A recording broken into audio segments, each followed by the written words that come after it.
আসসালামু আলাইকুম ভিউয়ার্স, আশা করি সবাই ভালো আছেন। ভিউয়ার্স, আজকে আমি আপনাদের সাথে শেয়ার করব খুব ইম্পর্টেন্ট একটি ভিডিও। অর্থাৎ এই সমস্যাগুলো আমরা আমাদের প্রত্যেকেরই ফেস করতে বলতে আমরা আমাদের কম্পিউটারে গিয়ে অর্থাৎ বাজারে কোনো কম্পিউটারে গিয়ে এই সমস্যাটা আমরা সমাধান করে ফেলি কয়েক সেকেন্ডের ভিতরেই বা কয়েক মিনিটের ভিতরেই। সো এই কাজটুকু যদি আমরা আসলে আমাদের মোবাইল দিয়ে করতে পারি তাহলে তো অনেক ভালো হয়, ঠিক আছে। সো কাজটুকু হচ্ছে যে আমরা আমাদের মোবাইলের মাধ্যমে প্রফেশনাল লেভেলের ফাস্টফুড সাইজ ছবি তৈরি করব, ঠিক আছে, কয়েক সেকেন্ডের ভিতরেই। আসলে আমরা এই বিষয়টা নিয়ে অনেকেই চিন্তায় পড়ে যায়, যদিও আমাদের মোবাইলে গ্যালারিতে ছবিগুলো থাকে, কিন্তু আমরা বুঝি না আসলে ছবির ব্যাকগ্রাউন্ড কীভাবে রিমুভ করব বা ব্যাকগ্রাউন্ডের কালারটা কী দিব। আর আসলে আমরা রিমুভ করতেও জানি, কিন্তু অনেকেই আসলে বুঝি আসলে এটা তো আসলে অনেক বড় কাজ, মহামারী কাজ, অনেক সময় লেগে যেতে পারে, নিম্ন হলে 5 মিনিট লেগে যেতে পারে আসলে ব্যাকগ্রাউন্ড রিমুভ করতে, ফটোর ব্যাকগ্রাউন্ডে কালার অ্যাড করতে, ঠিক আছে। আসলে এইরকম চিন্তাধারা আজ থেকে আপনি আপনার মাথা থেকে বের করে দিবেন, কারণ আজকের ভিডিওটা এতটুকু গুরুত্বপূর্ণ ভিডিও এবং এত সহজভাবে আমি আপনাদের দেখিয়ে দিব যে আপনি কয়েক সেকেন্ডের ভেতরে কয়েক সেকেন্ড বলতে সর্বোচ্চ আপনার 1 মিনিট লাগবে। একটি ফটো পাসপোর্ট সাইজ বা স্ট্যাম্প সাইজ করতে আপনার মাত্র 1 মিনিট লাগবে। 1 মিনিট লাগবে, যে কোনো ফটো হোক, আপনি যে কোনো ফটো তোলা, যে কোনো জায়গাতে তোলা একটি ফটো আপনি সেকেন্ডের ভেতরে কিন্তু আপনি আপনার ব্যাকগ্রাউন্ডটা রিমুভ করতে পারবেন। আর ওই ব্যাকগ্রাউন্ড রিমুভ করার পরেই কিন্তু আপনি আপনার ফটোটাকে পাসপোর্ট সাইজ বা স্ট্যাম্প সাইজ অথবা আপনি যে সাইজে করে নিতে চাচ্ছেন, অর্থাৎ ব্যাকগ্রাউন্ড রিমুভ করে পাসপোর্ট সাইজের ছবির যে কালারটা সেটা আপনি বসিয়ে নিতে পারবেন বা বসাতে পারবেন কয়েক মিনিটের ভেতরেই। টোটাল কাজ আপনি করতে মাত্র 2 মিনিট লাগবে। টোটাল কাজ আপনাকে করতে মাত্র 2 মিনিট লাগবে। আর আপনি যদি এক্সপার্ট লেভেলের মোবাইল ব্যবহারকারী হয়ে থাকেন বা মোবাইল সিস্টেম বিষয় নিয়ে আপনার জানা থাকে, তাহলে আপনি 1 মিনিটে কাজটু করে নিতে পারবেন, ঠিক আছে। তো যাই হোক, আমি আপনাদের দেখিয়ে দিই পুরো বিষয়টা। তার আগে আমি আপনাদের ছোট্ট একটা রিকোয়েস্ট করব, আমার এই চ্যানেলে আপনি যদি নতুন দর্শক হয়ে থাকেন তাহলে অবশ্যই একটি সাবস্ক্রাইব করে পাশের বেল বাটনটি বাজিয়ে দিতে ভুলবেন না। আর অলরেডি আপনি যদি সাবস্ক্রাইব করে থাকেন তাহলে thank you for subscribe. So viewers, আমি আপনাদের যেমনটা বোঝাতে চাচ্ছি, এট ফার্স্ট আপনি যে কাজটুকু করবেন, যেটা আপনাকে অবশ্যই প্রয়োজন হবে, অর্থাৎ আপনি একটা ফটো তুলে নেবেন, যে কোনো জায়গাতে হোক, কোনো সমস্যা নাই। আপনি জাস্ট আপনার ফ্রেমটা সঠিক রেখে আপনি যে কোনো জায়গাতে একটি ছবি তুলে নেবেন, ঠিক আছে।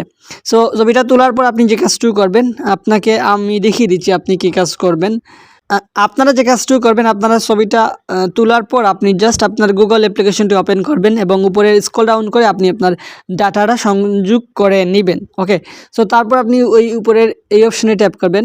ট্যাপ করার পর এখানে লিখবেন রিমুভ বিজি, ঠিক আছে। আমি আবার বলে নিচ্ছি, আপনি লিখবেন রিমুভ বিজি, REMOVE লেখার পর আপনি ঠিক এরকম একটা ইন্টারফেস পেয়ে যাবেন। তো এখান থেকে আপনি এই রিমুভ ইমেজ ব্যাকগ্রাউন্ড অপশনে ট্যাপ করবেন। সো ট্যাপ করার পর কয়েক সেকেন্ডের ভিতরে আপনি ঠিক এরকম একটা ইন্টারফেস পেয়ে যাবেন। তো এখান থেকে আপনি যে কাজটুকু করবেন, এখান থেকে নেট আপনাকে ফাস্ট থাকলে আরও কম সময়ে আপনি এই কাজটুকু করে নিতে পারবেন। সো এখান থেকে আপনি এই ইমেজ আপলোড যে অপশন আছে এটার উপর ট্যাপ করবেন, ওকে। সো ট্যাপ করার পর আপনি যে ফটোটা সদ্য তুললেন বা আগে যদি আপনার মোবাইলে থেকে থাকে তাহলে তো আরও ভালো হয়।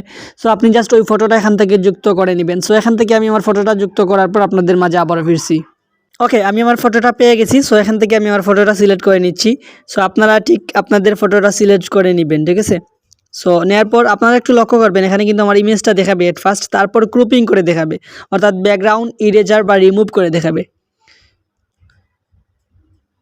সো আপনারা দেখতে পাচ্ছেন আমার ফটোটা, এই ফটোটা কিন্তু দেখেন মাত্র 1 সেকেন্ডের ভিতরে ব্যাকগ্রাউন্ড রিমুভ হয়ে গেছে। সো এখান থেকে আমি যে কাজটুকু করবো, এটাকে আমি চাইলে আবার এডিট করতে পারবো। সো আপনি এই এডিট অপশনে ট্যাপ করবেন। সো এডিট অপশনে ট্যাপ করার পর আপনি ঠিক এরকম একটা ইন্টারফেস পেয়ে যাবেন। তো সো তারপর আপনি যদি নিচের দিকে লক্ষ্য করেন, এই যে দেখেন এখানে অনেকগুলো অপশন রয়েছে, এই যে দেখেন এখানে অনেকগুলো অপশন রয়েছে।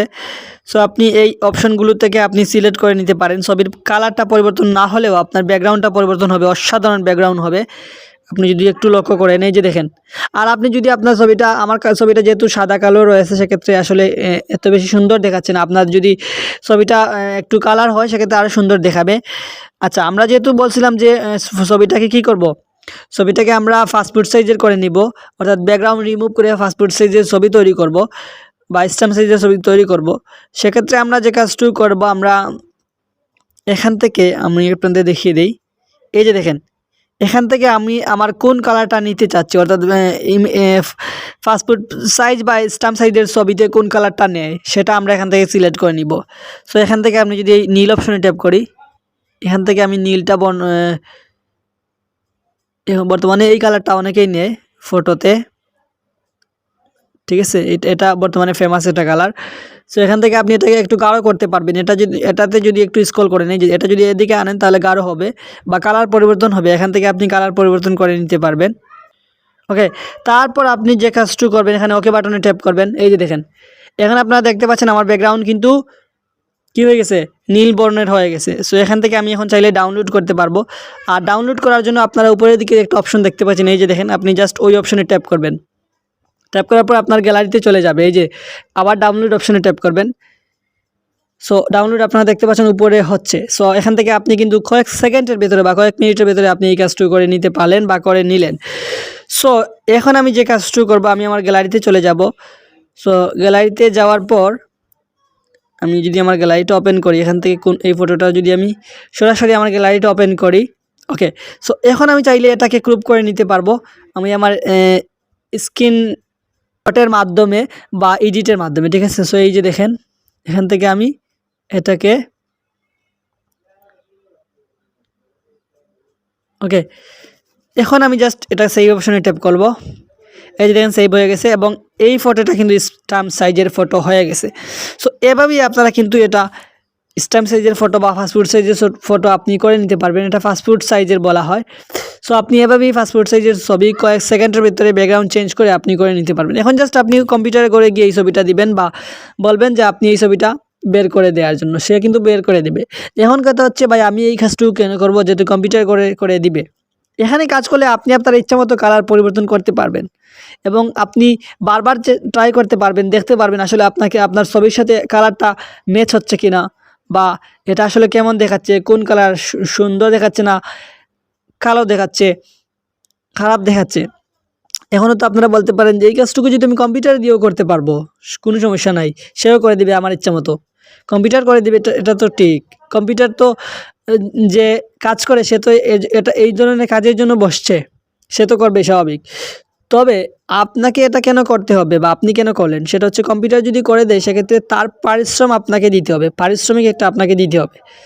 এবং অনেক সময় হয় আসলে কম্পিউটারে করে দিলে অনেক সময় এই কাজটুকু হয় যেটা অনেক সময় দেখা গেলো আসলে তারা আমাদের সময় স্বল্প, আমরা গাড়ি আমাদের সাথে, এখন আমরা কি করব। আপনি এই কাজটুকু গাড়িতে বসে বসে করতে পারেন, শুধু কম্পিউটার করে নিয়ে দিবেন আপনি, সে 1 মিনিটের ভিতরে বের করে দেবে। আর আপনি যদি এই কাজটুকু কম্পিউটার দিয়ে করতে চান তাহলে সে একটু ভাব নিবে, তার তো আরও কাস্টমার থাকবে, সে একটু ভাব নিবে, করতে একটু সময় লাগবে। সো এই কাজটুকু আপনি পূর্বে থেকে করে নিতে পারবেন এভাবেই।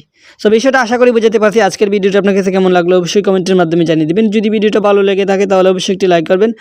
আজকের পরিবেশনে এ পর্যন্ত, দেখা হবে পরবর্তী ভিডিওতে। ততক্ষণ ভালো থাকবেন, সুস্থ থাকবেন, আল্লাহ হাফিজ।